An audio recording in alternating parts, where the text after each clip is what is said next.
বিসমিল্লাহির রহমানির রহিম।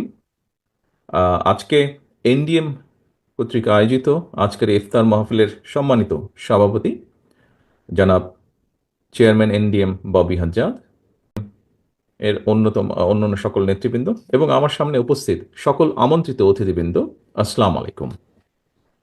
ইফতার খুব বেশি দেরি নেই। আহ, কাজেই খুব ভালো লম্বা কথা হয়তো ভালো লাগবে না। আমার আগে বিভিন্ন ব্যক্তিবর্গ বক্তব্য রেখেছেন। এখানে মূলত যারা বক্তব্য রেখেছেন সকলেই রাজনৈতিক বক্তব্য রেখেছেন।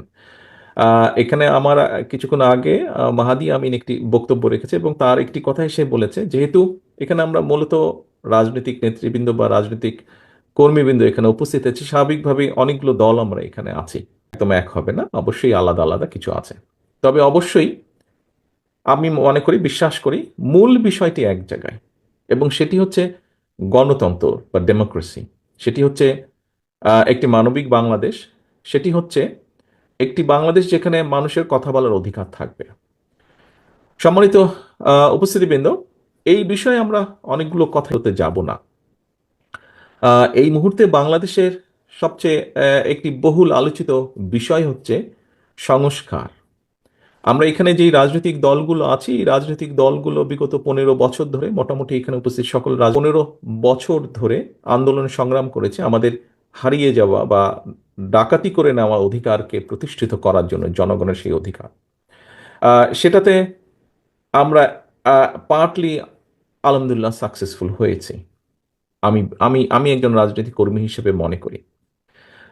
এখন বিভিন্ন আলোচনা চলছে সংস্কারের, বিভিন্ন সংস্কার বলতে আমরা যা যা যেখানে আহ, যেই কথাটি বলছিলাম, যে আমরা রাজনৈতিক দলগুলো এখানে যারা আছি, ছোট বড় মাঝারি যেভাবেই বলি না কেন, বিষয় সেটি নিয়ে, বিষয় হচ্ছে রাজনৈতিক দলগুলো আমরা আন্দোলন সংগ্রাম করেছি এই দেশের মানুষকে মুক্ত করার জন্য, একটি পরিবর্তনের জন্য, ভালো একটি পরিবর্তনের জন্য, মানুষের অধিকার, ভোটের অধিকার, কথা বলার অধিকার। প্রিয় আমন্ত্রিত উপস্থিতিবৃন্দ, অতিথিবৃন্দ, আহ, আমরা যারা আন্দোলন করেছি সেই দলগুলো কম বেশি অনেকগুলো দল একসাথে বসে আমরা 31 দফা উপস্থাপন করেছি জাতির সামনে।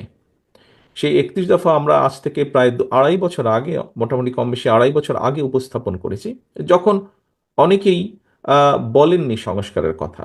আমরা যেই স্বৈরাচারের বিরুদ্ধে আমাদের দলগুলোর হয়েছে, সেই সেই স্বৈরাচারের বিরুদ্ধে রক্তচক্ষুকে উপেক্ষা করে আমরা সংস্কারের প্রস্তাব জাতির সামনে উপস্থাপন করেছি।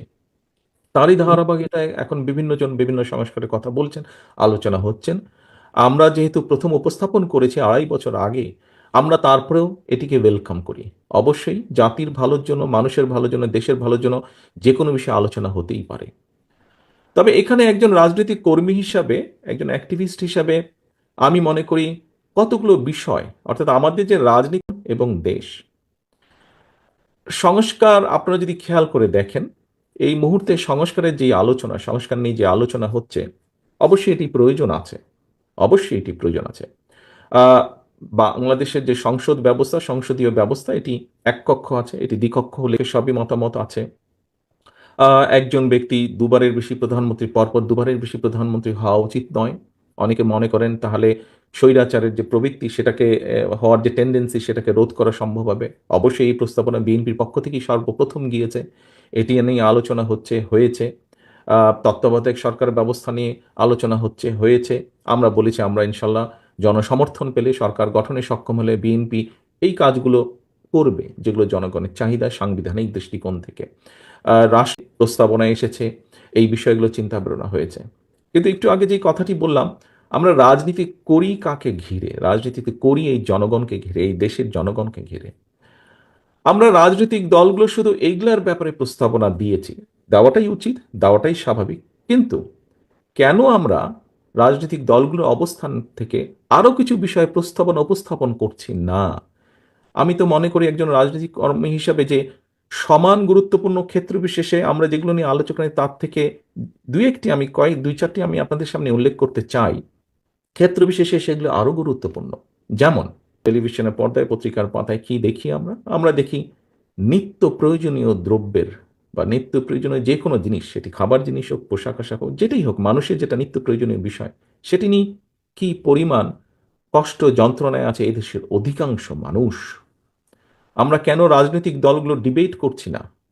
যে জনগণের রায় আমার পক্ষে আসলে আমি কিভাবে এই ব্যবস্থাটাকে হ্যান্ডেল করব, কিভাবে এই ব্যবস্থাটাকে ডিল করব, আমি কিভাবে নিত্য প্রয়োজনীয় যে দ্রব্য তার মূল্য আমি মানুষের সহনশীলতা ক্রয় সীমার ভেতরে রাখবো, কিভাবে আমরা সাজাবো এটিকে যদি তাই করতে হয় তাহলে কিভাবে উৎপাদন বাড়াবো আমরা, কেন আমরা এই বিষয়টা নিয়ে আলাপ করছি না।